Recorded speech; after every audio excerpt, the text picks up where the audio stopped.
and like a great machine, the Roman legion began to move.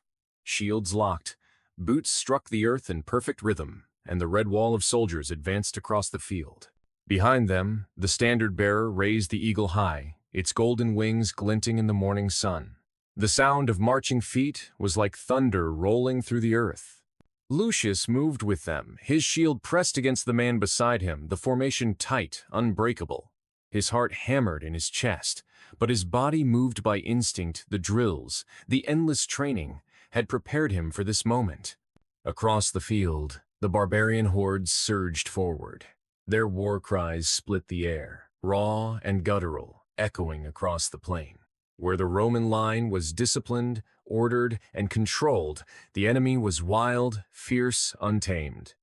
Hundreds of warriors, painted in strange colors, swinging long swords, axes, and spears, came charging like a flood. The clash was sudden. Arrows whistled overhead. Lucius ducked behind his shield as shafts rattled against the iron rim. Then came the javelin's pila, thrown by the legion in a single deadly volley. Hundreds of spears arched into the sky, descending with a whistle, striking shields and bodies alike. Many enemies fell, their charge stumbling but not breaking. They kept coming. And then steel met steel. The first impact was like a wall of stone slamming into another. Shields smashed together. The air erupted in screams, grunts, the ringing of iron. Lucius pushed with all his strength, shoulder against shield, as the enemy crashed into him. He could see the whites of their eyes, smell the sweat and blood. His training took over. A spear jabbed toward his chest. He angled his scutum and deflected it. With a swift step forward, he thrust his gladius under the enemy's arm, quick and brutal. The man collapsed with a cry, trampled beneath the feet of his own kin. There was no time to think. Another warrior lunged, swinging a heavy axe.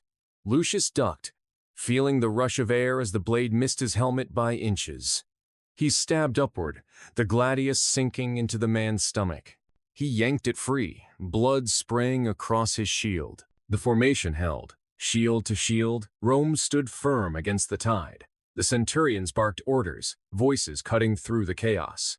Push, advance, hold the line. And yet, the pressure was relentless.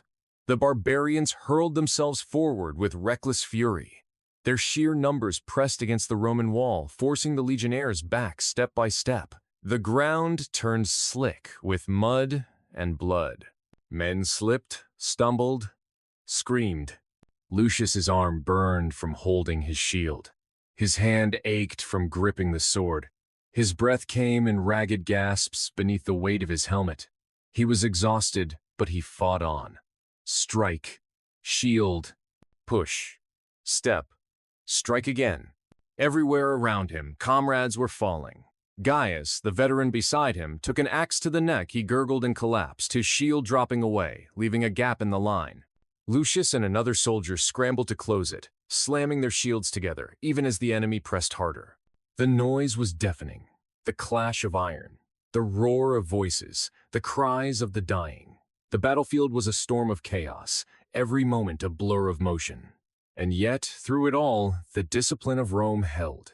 The legion was not just men, it was a machine of war, each soldier a cog in the unyielding engine of empire. But even machines can break. A sudden surge split the line. Enemy warriors forced their way through, hacking wildly. The Roman formation faltered. Panic rippled down the ranks. Lucius was shoved backward, his shield ripped from his grip by a savage blow. He stumbled, his arm numb from the impact. An enemy loomed before him, tall, broad, with wild hair and a sword longer than Lucius's arm. The barbarian roared, swinging downward. Lucius barely raised his gladius in time, the blades clashing with a screech of metal. The force of it drove him to his knees. Desperation flared. With a cry, he lunged forward, stabbing upward into the man's throat. The warrior staggered, choking, collapsing to the dirt. Lucius pulled free, gasping, his chest heaving. His shield was gone, his arm shaking, but he was still alive. And then pain. A spear drove into his side, slipping beneath the plates of his armor. He screamed, the sound lost in the thunder of battle. He spun, slashing blindly, cutting down the man who had struck him. But the wound burned, hot and deep. Blood soaked his tunic beneath the armor. His strength began to falter. Still, he fought. Because there was no choice. To stop was to die. To falter was to let the line collapse. He forced himself forward, thrusting, parrying, stumbling. The world narrowed to a blur of faces, blades, screams. Time lost all meaning. And then, suddenly, a trumpet call sharp and clear. The Roman cavalry had arrived, thundering into the enemy's flank. Horses crashed into warriors, spears, skewered bodies. For a moment, the tide shifted. The enemy wavered. The legion surged forward again, pushing them back. Lucius tried to follow, but his legs trembled. His vision blurred. Every step sent fire through his side. Around him, comrades pressed forward, their voices fierce, determined. But Lucius felt himself slipping away, each breath heavier than the last. The storm of battle still raged, but for him, time slowed once more. The noise dulled, the edges of the world softened. He saw the eagle's standard glinting in the distance, held high by the bearer. He saw comrades fighting with every ounce of strength, their shields raised, their swords flashing. He saw the enemy falling back, roaring in defiance. And he knew this was the end. Not the end of Rome, not yet. But the end of his Rome, the Rome that lived inside him. The Rome he had carried since the day he left Hispania. The Rome he had served with blood and sweat and years of his life. Lucius staggered, dropped to one knee, his hand pressed to the wound. The battlefield spun around him, but he forced himself upright once more, raising his Gladius with trembling fingers. One last time. One final strike for Rome. The soldier's name was Lucius Marcellus.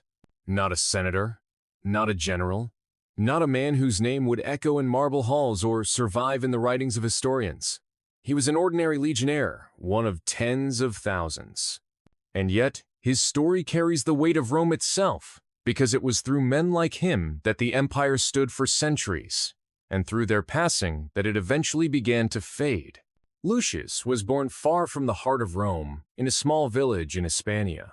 He grew up among vineyards and olive groves, working the soil under the warm sun. His father was a farmer, his mother a gentlewoman who sang while baking bread. Lucius was not a nobleman. He was a boy with dirt-stained hands and calloused feet. But he was Roman, and in Rome even a boy from the provinces could dream of wearing the eagle crest of the legions. At 16, he volunteered. At 17, he marched for the first time under the red standards, the Aquila glimmering in the morning light. Training was strict. Endless drills, sword practice until his hands were sore, shield formations until his arms ached. The centurions gave harsh orders with unrelenting voices. Discipline was absolute. A soldier who disobeyed was punished. A soldier who abandoned his duty faced the most serious consequence. And yet, there was pride. To be a legionnaire was to be part of something greater than yourself, to be a single brick in the wall of an empire that stretched from the deserts of Africa to the cold frontiers of Germania. For 20 years of service, Rome promised land, reward, and honor. For Lucius, it promised purpose. He had already fought in campaigns, patrols along the Danube, marches across wet fields, guarding the edges of Roman lands. He learned to rest in armor, to eat stale bread and sour wine without complaint, to endure fatigue and hunger. He said farewell to comrades along forgotten roadsides, but he had also seen victories, villages brought under Roman order, opponents scattered, peace restored where once there had been unrest. And yet, none of it prepared him for this day. The night before the battle, Lucius sat by the campfire, sharpening his sword. Sparks leapt into the air as steel met stone. Around him, men whispered. Some prayed to Mars, others to Jupiter. A few clutched small wooden charms from their families back home. The mood was heavy, like a storm waiting to break. Across the field, the opposing army's fires burned two small dots of orange in the dark. Shadows moved against the flames. They were men from distant lands, clad in furs, carrying long spears and shields. To the Romans, they seemed foreign, unfamiliar, unpredictable. But Lucius wondered if, on the other side, those men thought the same of him. Were they too sharpening blades, whispering prayers, holding tokens from loved ones? The night passed slowly. Sleep came only in fragments. Lucius dreamed of home, of his mother's voice, his father's vineyard, the warm dust of Hispania beneath his feet. He remembered a girl once, years ago, who smiled at him in the marketplace before he left to join the army. He never saw her again. And then, dawn. The horns of the camp sounded. Soldiers rose, strapped on armor, tightened belts. Leather creaked, iron clinked. The standard-bearer lifted the eagle, and its wings gleamed in the pale morning light. Lucius fastened his helmet, adjusted his shield, and slid the sword into place at his side. He stood in formation, 1,000 shields locked together, an iron wall stretching across the plain. Ahead, the mist began to lift, revealing the wide shape of the battlefield. His heart pounded, not from fear alone, but from the weight of the moment. This was not just another march, not just another clash. This was the day that would decide everything. Time slowed. He could hear his own breathing inside the helmet. He could feel the grip of the shield pressing into his palm. His mouth felt dry. Around him, men whispered softly. Some prayed. Some cursed under their breath. Others stood silent, their faces steady. Then came the first sound, the opposing horn, deep and heavy. The ground trembled with the rhythm of drums, the stamp of countless feet. Through the thinning mist, Lucius saw them. At first, only dark shapes. Then clearer warriors with painted faces, fur cloaks, tall spears, and wide shields. Their voices rose in a powerful cry, strong and unyielding. Lucius held his shield tighter. He thought of home once more. He thought of the vineyard, the bread, the girl in the marketplace. He wondered whether anyone would ever remember his name. And then silence. A pause before the storm. A pause that seemed to stretch into eternity. The Roman commander raised his sword high into the air. The order was given. The legion advanced. Lucius fell to one knee, his body trembling, his hand pressed hard against the wound in his side. Warm blood seeped between his fingers, staining the dirt beneath him. Around him, the battle still roared, the clash of shields, the cries of men, the thunder of horses. But for Lucius, all of it began to sound far away, like echoes carried on the wind. He tried to rise. His body refused. The weight of his armor dragged at him. His legs no longer obeyed. Still, he clenched his sword, refusing to let it slip from his hand. A Roman dies with steel in his grip, that was what his centurion always told him. His breathing grew heavy, each gasp sharper than the last. His vision blurred, the world tilting. He blinked hard, forcing himself to focus. And then, amidst the chaos, memories began to surface. He saw the hills of Hispania, the land of his childhood, golden fields swaying under the sun. His father's voice, deep and steady, teaching him to till the earth, to respect the land. He remembered his mother, singing softly as she baked bread, her hands rough but warm. He had left that life behind to serve Rome, chasing honor, chasing something greater than himself.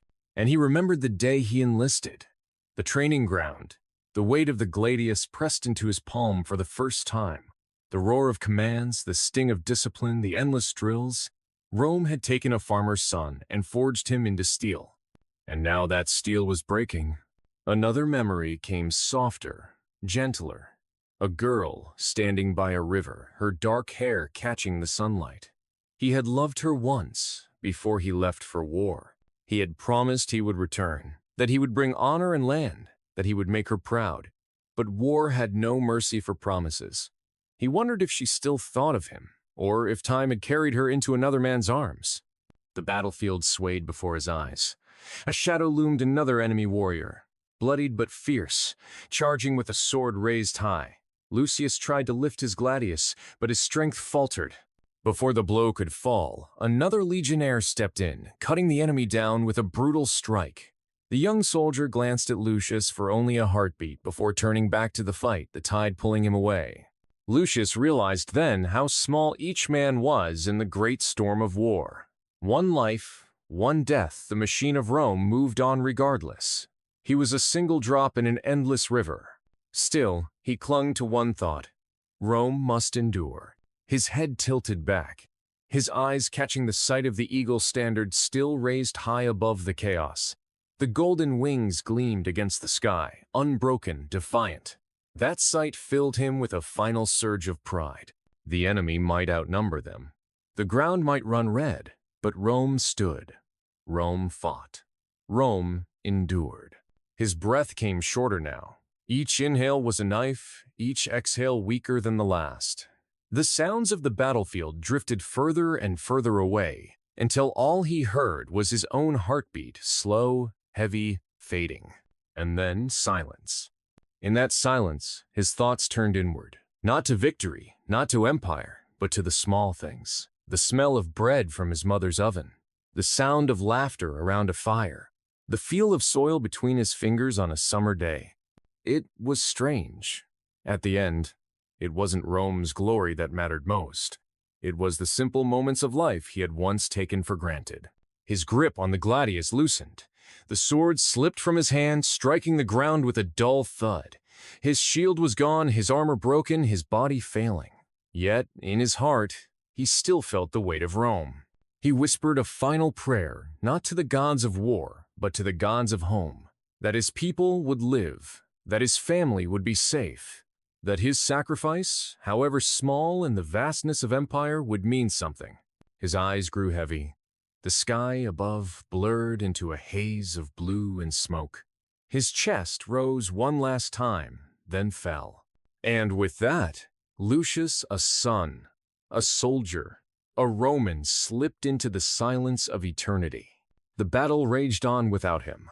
Victories would be won, defeats suffered, new generations born to fight under the eagle. Rome would march forward, as it always did, built on the blood of men like him. But on that field, amidst the countless fallen, one story ended. The story of a soldier who gave everything for Rome and found in his final moments that the greatest empire is not carved in stone or written in history books, but in the hearts and memories of those who live and love. If you felt the weight of Lucius's story, his sacrifice, his memories, his final breath, then remember this. History is not just kings and emperors. It is built on ordinary men and women whose names are lost, but whose lives carried empires forward.